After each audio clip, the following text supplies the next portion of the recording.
En France, des milliers d'espèces animales et végétales bénéficient d'une protection juridique. Un arsenal législatif discret mais puissant veille chaque jour sur nos forêts, nos rivières et nos prairies. Dans cette vidéo, nous allons parcourir ensemble ce système, simplement, en quelques minutes. La protection de la nature en France s'est construite en 3 grandes étapes. En 1976, la première grande loi crée les listes d'espèces protégées et rend obligatoire les études d'impact. En 2016, la loi biodiversité franchit un cap décisif. Elle crée l'Office français de la biodiversité et inscrit le préjudice écologique dans le Code civil. En 2023, face à la disparition alarmante des haies, la loi LNHC et le plan haies complètent l'édifice.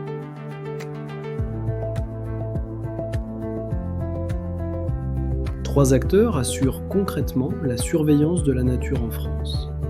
L'OFB, l'Office français de la biodiversité, 3000 agents disposant d'un vrai pouvoir de police judiciaire. Ils dressent des procès-verbaux et peuvent témoigner devant les tribunaux. La DDT, présente dans chaque département, elle instruit les dossiers, délivre les autorisations et contrôle les zones humides. La DREAL, enfin, coordonne à l'échelle régionale et fait le lien avec Bruxelles.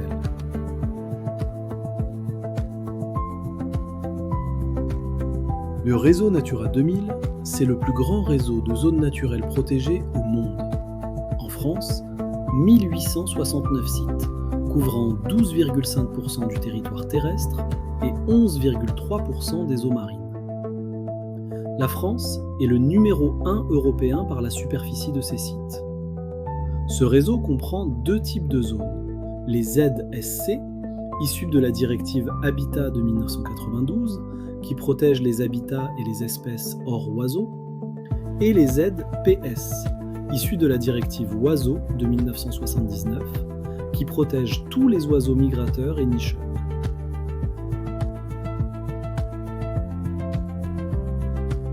En France, plus de 1200 espèces animales et végétales sont protégées par l'article L411-1 du Code de l'environnement.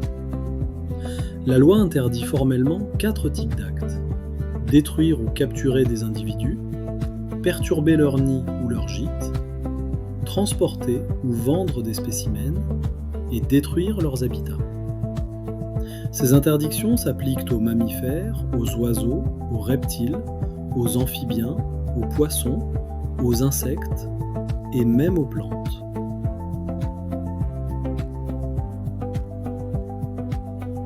La loi prévoit des dérogations, sous conditions très strictes. Pour être accordée, une dérogation doit réunir 3 conditions: une raison impérative d'intérêt public majeur, l'absence de toute alternative et la garantie que la population de l'espèce restera dans un état de conservation favorable. En cas d'infraction constatée par l'OFB, 3 ans d'emprisonnement et 150 000 € d'amende.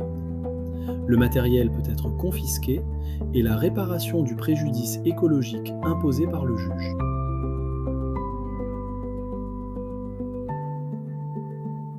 La France a perdu 50% de ses haies depuis 1950. C'est une catastrophe silencieuse. Pourtant, une haie, c'est bien plus qu'une clôture verte. C'est un corridor pour les espèces. Hérissons, belettes, insectes pollinisateurs. C'est un bouclier contre l'érosion des sols. C'est un puits de carbone.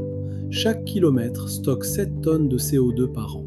Et c'est un régulateur hydraulique naturel qui atténue les crues et soutient les rivières en été.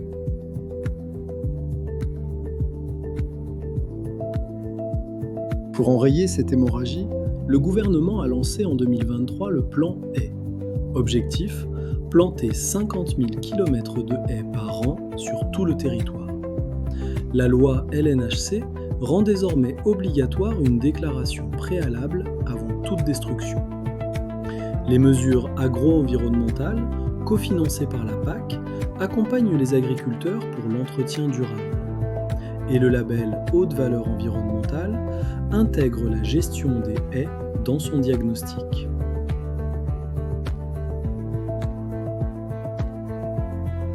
La lauze, la lamproie, le saumon Ces poissons mènent une double vie. Nés en rivière, ils grandissent en mer, puis reviennent frayer là où ils ont vu le jour. On les appelle les amphihalins. La grande alose, emblème de la Gironde et de la Loire, est classée vulnérable sur la liste rouge de l'UICN. La lamprey marine passe jusqu'à 4 ans en rivière à l'état larvaire. Sa présence garantit des fonds de bonne qualité. Le saumon atlantique, autrefois abondant, est désormais quasi éteint sur la Loire et la Garonne. Ces espèces sont pilotées par le plage POMI à l'échelle de chaque grand bassin versant.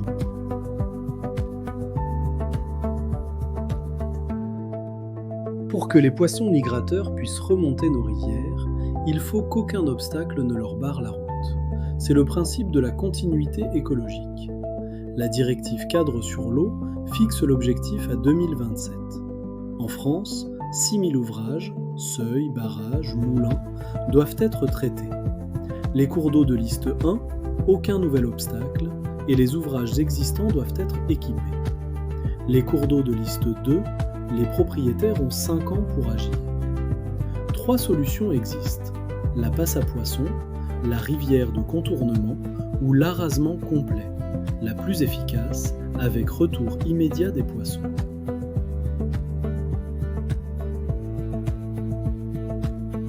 Pour les espèces les plus menacées, l'État élabore des plans nationaux d'action, les PNA.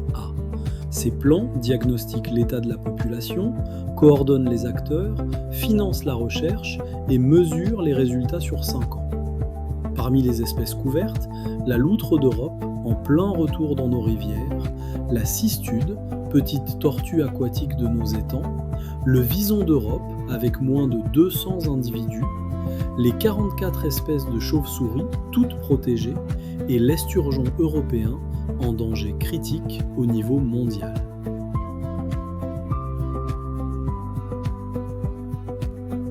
À côté des PNA, il existe les plans nationaux de gestion, les PNG.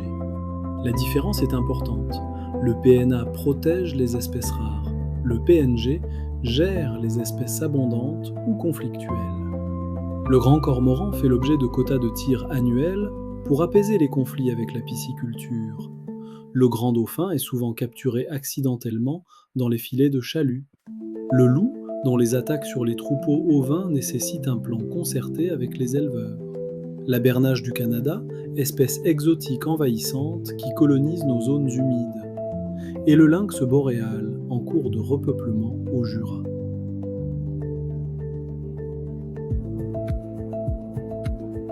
En 2022, 196 pays ont signé l'accord de Kunming-Montréal, protéger 30% des terres et des océans d'ici 2030.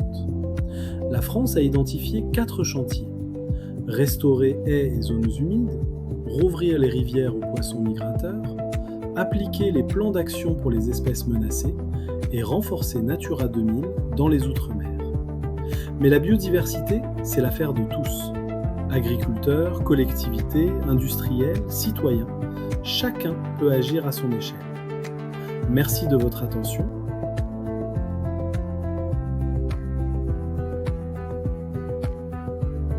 Retrouvez-nous sur nexusterra.fr.